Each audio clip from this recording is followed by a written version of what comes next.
दोस्तों good morning. मुझे पूरी उम्मीद है आप लोग अच्छे से होंगे और अपने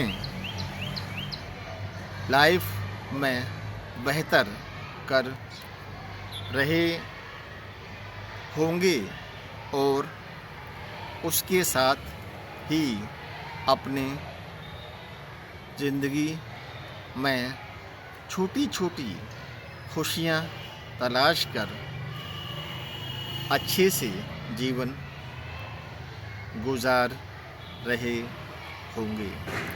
दोस्तों आज हम बात करेंगे 1900 से 2000 BC के उन 100 सालों की जिसमें अंग्रेज़ जो कि हमारे देश में 1605 में आए थे वो वापस लौट गए और देश आज़ाद हो गया। भारत के साथ हम पूरे दुनिया के बारे में भी बात करेंगे कि पूरी दुनिया में क्या क्या हो रहा है। 1905 में बंगाल जो कि एक बहुत बड़ा सूबा या यूँ कहें कि एक स्टेट था, उसको बांट दिया और बंगाल पार्टीशन का पूरे देश में बहुत ही ज़्यादा विरोध हुआ। बंगाल आज के बिहार तक फैला हुआ था, जिसमें आसाम, उड़ीसा, बंगाल, बांग्लादेश और कलकत्ता के साथ बिहार भी शामिल था। इसके बाद हिंदुस्तान में स्वदेशी आंदोलन की शुरुआत हुई और ये आंदोलन को पूरे हिंदुस्तानियों ने अपना समर्थन दिया। 1906 में मुस्लिम लीग की शुरुआत हुई और 1925 में RSS राष्ट्रीय स्वयंसेवक संघ की स्थापना हुई। इन दोनों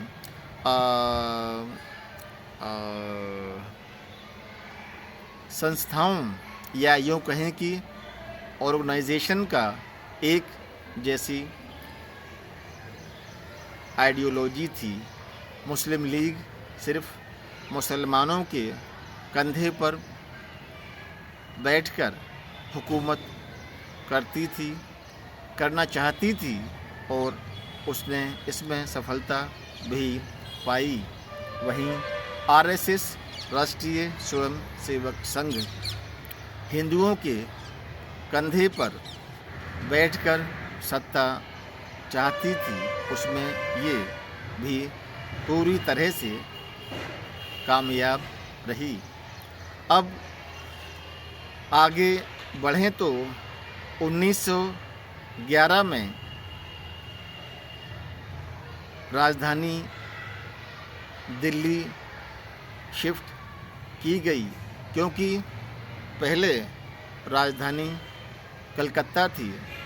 कलकत्ता से पूरे हिंदुस्तान पर हुकूमत करना और उस पर नज़र रखना आसान नहीं था। इसलिए अंग्रेज़ों ने 1911 में अपनी राजधानी को हिंदुस्तान के लगभग बीचों बीच दिल्ली में लाकर बसा दिया और इसके लिए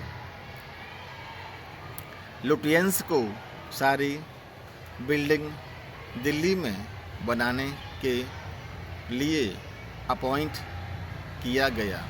लुटियंस की बनाई हुई दिल्ली को आज हम लोग नई दिल्ली के नाम से जानते हैं।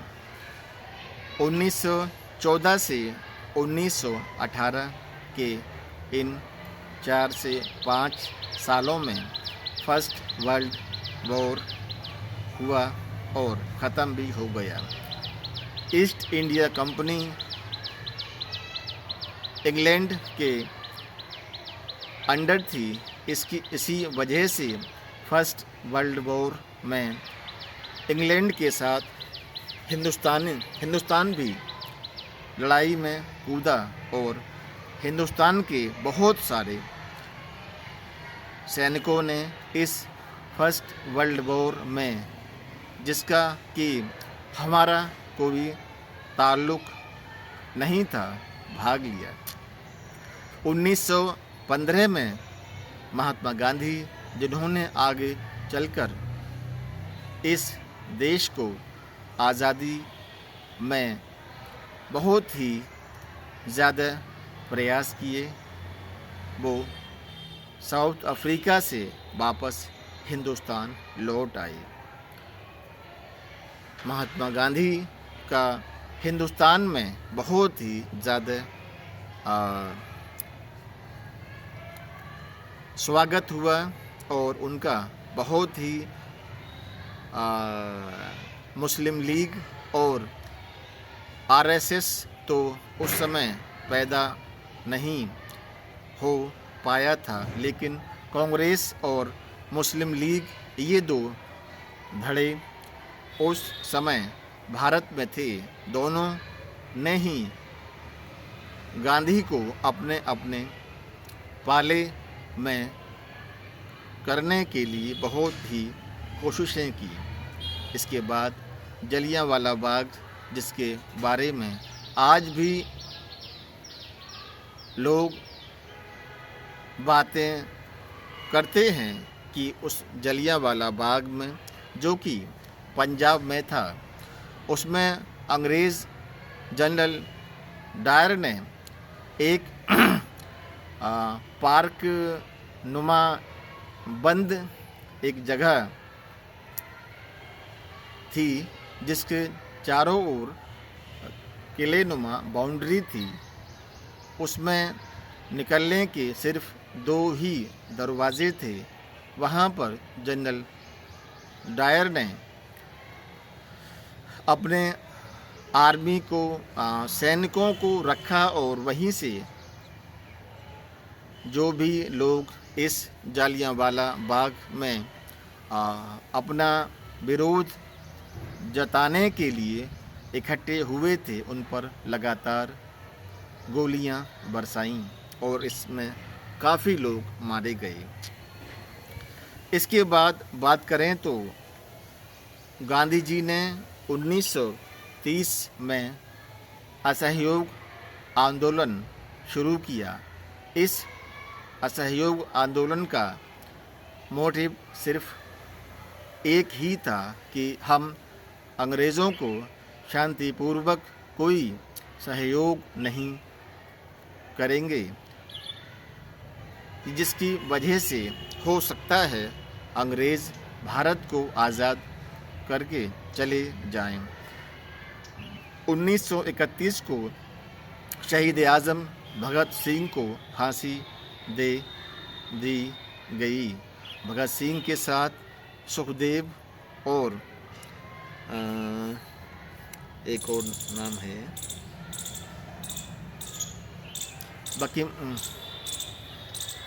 बटेश्वर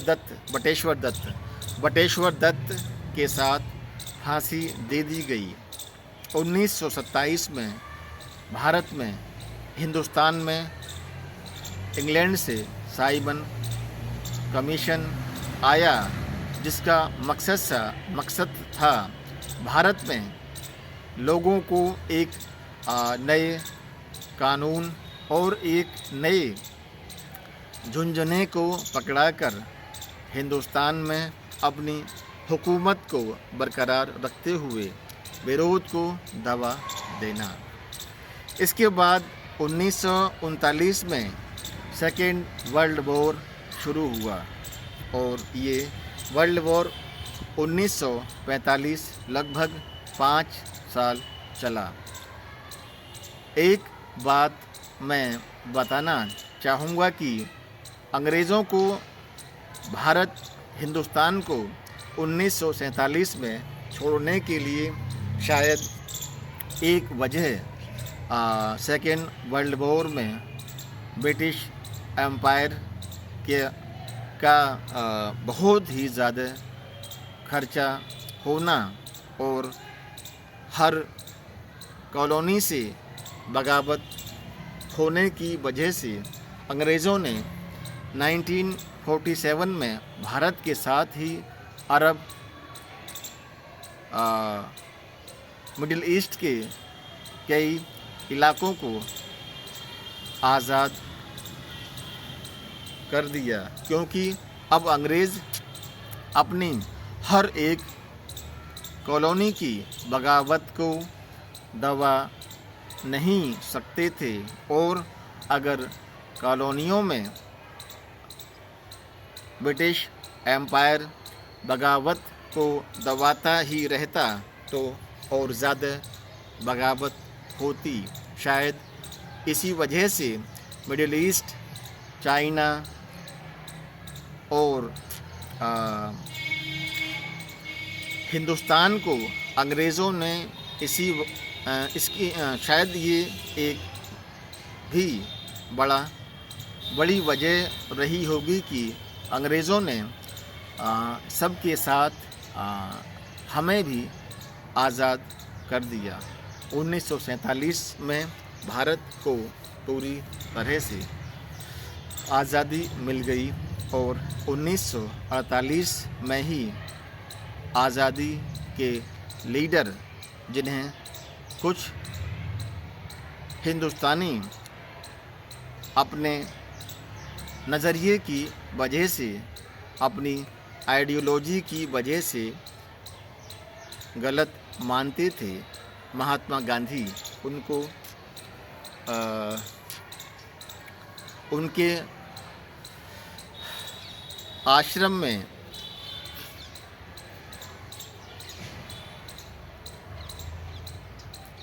गोली मार दी गई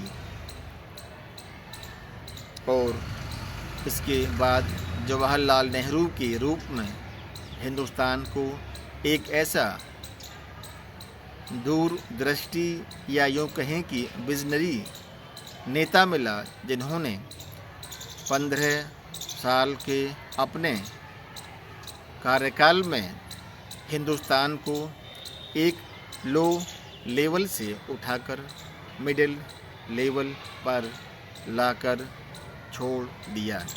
1950 में भारत में हिंदुस्तान में कॉन्स्टिट्यूशन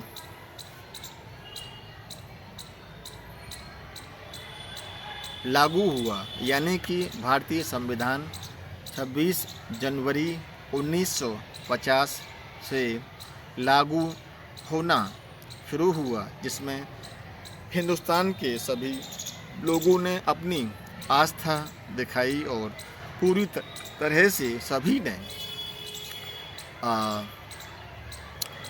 इस कानून को माना। आज़ादी के वक्त 1947 में हिंदुस्तान एक देश नहीं था, इसमें 568 छोटी छोटी रियासतें यानी स्टेट थे, जिनको कि सरदार वल्लभ भाई पटेल ने अपनी कूटनीति, ताकत और समझदारी से इन सभी 568 रियासतों को हिंदुस्तान बना सारी 568 रियासतों को मिलाकर एक ऐसा हिंदुस्तान बनाया जो कि आज आप देखते हैं। इसमें कुछ रियासतें ताकत के बल पर हिंदुस्तान में शामिल कराई गई, तो कुछ को कुछ लालच देकर हिंदुस्तान में शामिल कराया गया। दोस्तों, आज हम यहीं पर ख़त्म करते हैं।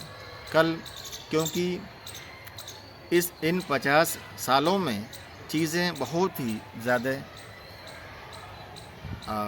हुई हैं, जिसकी वजह से पूरे 100 साल को एक ही वीडियो में समेटना पॉसिबल शायद नहीं है।